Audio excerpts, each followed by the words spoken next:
오늘은 히브리서 13장 8절과 9절 말씀을 함께 나눠보겠습니다. 제가 봉독해 드리겠습니다.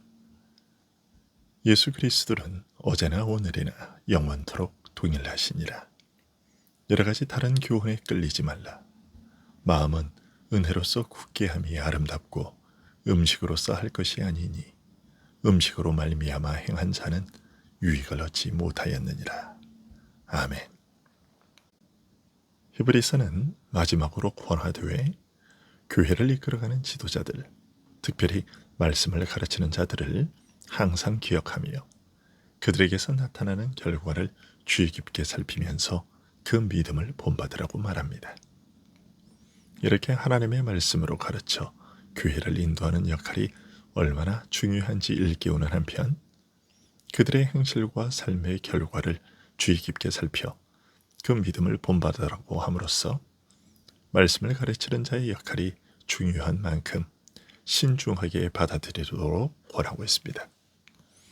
그 이유는 이 중요한 직분과 관련된 실수는 치명적이고 그만큼 위험하기 때문입니다. 성경에는 신구약을 무론하고 곳곳에서 거짓 선지자들과 거짓 선생들에 대한 경계와 경고가 발견됩니다. 그것은 하나님의 말씀이 그 백성의 믿음과 삶에서 절대 규범이 되는 만큼 이 중요한 부분에서 시험과 미혹도 그만큼 집요하고 간교할 수밖에 없기 때문입니다. 그래서 하나님께서는 거짓 선지자를 판별하는 여러 가지 조건들을 알려주셨는데 그 중에 하나는 하나님의 이름이 아닌 다른 신의 이름으로 말하는 자를 조심하라고 하는 것입니다. 하지만 이것은 너무나 명확한 것이어서 굳이 설명할 필요가 없을 것이고 문제는 하나님의 이름으로 전하지만 하나님의 말씀이 아닌 것을 전하는 자입니다. 그러면 전해지는 말씀이 하나님의 말씀인지 아닌지는 어떻게 판별할 수 있을까요? 그에 대해서 하나님께서는 신명기 18장 22절에서 선지자의 말이 성취되는지 여부를 살피라고 하셨습니다.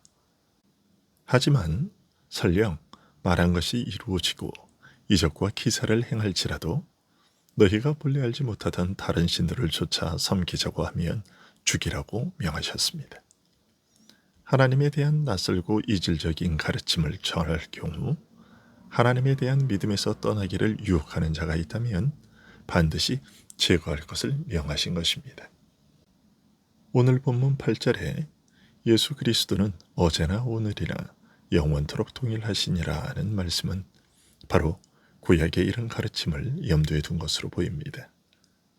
그리스도께서 영원히 동일하시다면 그리스도와 그가 이루신 일에 대한 가르침인 복음 역시도 시대에 따라 달라질 수 없으며 언제나 동일할 수밖에 없습니다.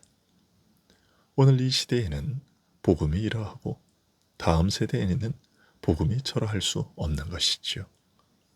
예수 그리스도께서는 어제나 오늘이나 영원토록 동일하신데 그에 대하여 전하는 복음이 시대마다 달라진다면 결국 그것은 지금까지 믿어온 예수가 아닌 다른 예수를 전하는 것이 될 수밖에 없고 신명기가 경고한 바 너희를 애굽에서 구원한 하나님이 아닌 다른 신을 섬기자고 하는 거짓 선지자의 미혹과 다를 바가 없는 것입니다.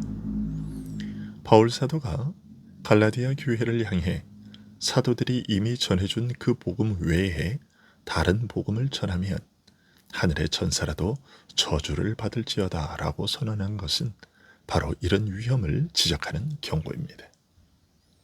이어서 오늘 본문 9절에 여러 가지 다른 교훈에 이끌리지 말라고 하는 말씀은 그리스도에 대한 낯선 가르침, 지금까지 전해진 것과는 다른 가르침, 사도들이 전해준 그 순전한 복음에서 벗어나 생소하고 이질적인 가르침이 온갖 다양한 모양으로 믿는 자를 유혹하게 될 것임을 알려주고 있는 말씀입니다.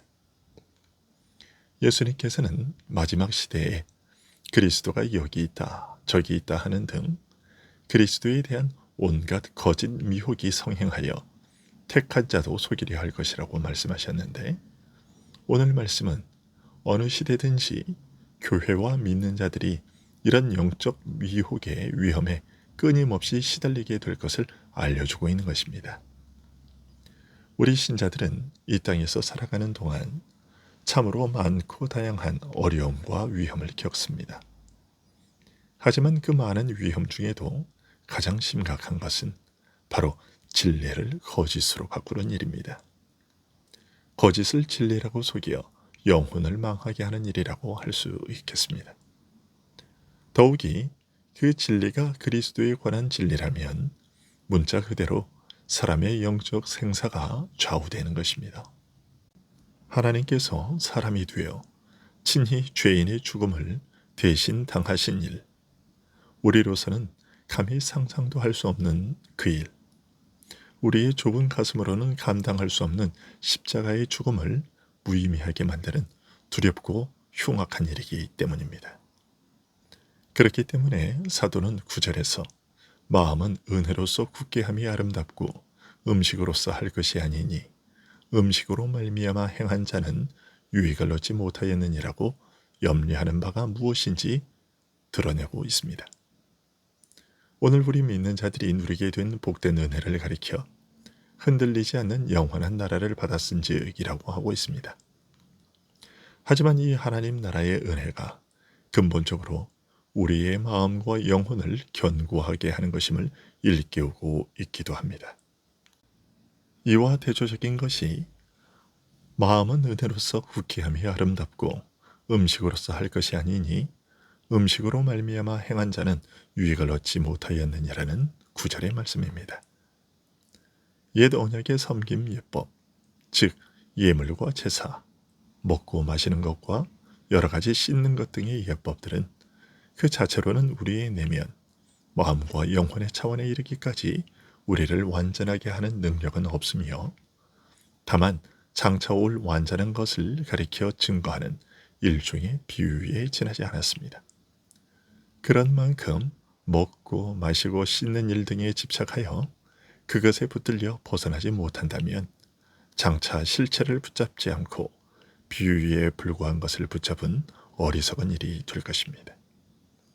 당시 교회가 그리스도에 대한 순전한 복음에서 떠나 낯설고 이질적인 복음을 붙잡게 된 것에는 이처럼 옛 언약에 속한, 더 구체적으로는 유대교의 전통으로 돌아가려는 유혹이 작용했던 것입니다. 그런 모습은 그리스도라는 실체를 손에서 놓아버리고 그 그림자에 불과한 옛것을 붙잡으려는 것과 같이 어리석은 일입니다. 히브리서는 이 사실을 명확하게 밝히기 위해 1장부터 10장에 이르기까지 깊이 그리고 자세히 그리스도께서 바로 옛 언약이 한결같이 바라고 기다리던 실체임을 설명했던 것입니다. 참으로 중요한 본질은 외부적 육적 의식이나 절차에 있는 것이 아니라 영적인 것임을 알리기 위해 육체의 할례를 이미 받은 이스라엘에게 마음의 할례에 대해 끊임없이 일깨웠던 것입니다. 내가 거룩하니 너희도 거룩하라는 명령으로 영이신 하나님의 거룩함을 바라보게 했고 죄를 사해 주시고 다시 기억치 않으시는 은혜와 하나님의 법을 그 마음에 새기실 은혜를 증거했습니다. 예수님께서도 우리 믿는 자의 성결에 대해 마음이 청결한 자는 복이 있나니 라고 하심으로써 우리의 정결이 마음에까지 이르는 것임을 알려주셨습니다.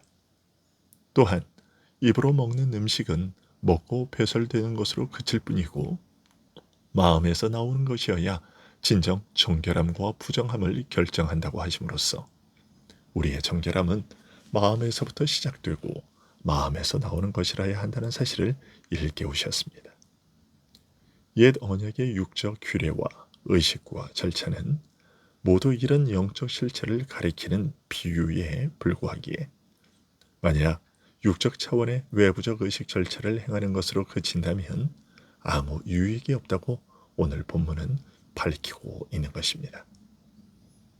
그리스도의 복음에서 떠나 옛 규례에 갇히거나 특히 유대교로 돌아가는 것은 실체를 손에서 놓아버리고 그림자를 붙드는 것이기에 허망한 일이요 아무 유익이 없는 것입니다. 옛 규례 자체가 그리스도 안에서 이루어질 실체를 내다보고 증거한 만큼 옛 규례도 제대로 지키지 못하는 미련하고 허망한 일인 것입니다. 기도하겠습니다.